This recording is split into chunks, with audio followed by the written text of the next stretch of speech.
महापालिका निवडणुकीमध्ये ठाकरे बंधूंची मराठी आणि मुस्लिम कॉम्बिनेशनवरती मदार असू शकते।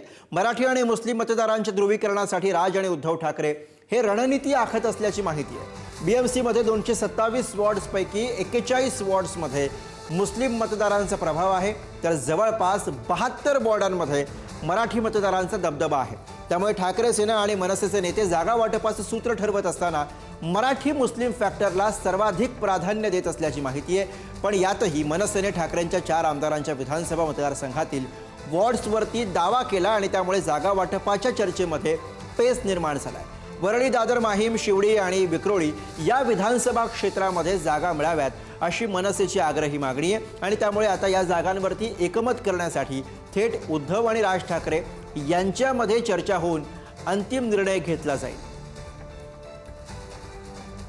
उभाटा गट मतांसाठी मुस्लिम धर्मियांचं लांगुल चालन करताना पुन्हा एकदा दिसतंय। ज्या पद्धतीनं उद्धवजी ठाकरे मुख्यमंत्री असताना याकूब मेमनच्या कबरीचं सुशोभीकरण करण्यात आलं होतं, आता देखील अशाच पद्धतीनं राष्ट्रद्रोही लोकांची मदत आपल्याला मिळावी, जे भारत विरोधी भूमिका घेतात, जे पाकिस्तान धार्जिणी भूमिका घेतात, अशा लोकांची मदत आपल्याला मिळावी यासाठी उभाटा गट प्रयत्न करतोय। तर ठाकरे बंधूंचा एम फॅक्टर कसा असेल? मुंबईमध्ये 227 पैकी 113 प्रभागांकडे विशेष लक्ष ठाकरे बंधूंनी दिलंय।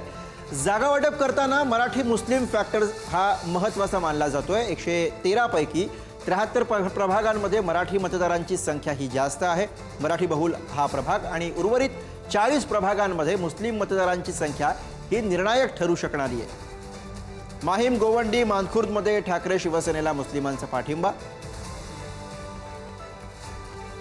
तर दादर, वरळी, शिवडी, घाटकोपर, विक्रोळी भागातील मराठी मतांवर सुद्धा ठाकरे बंधूंची नजर आहे।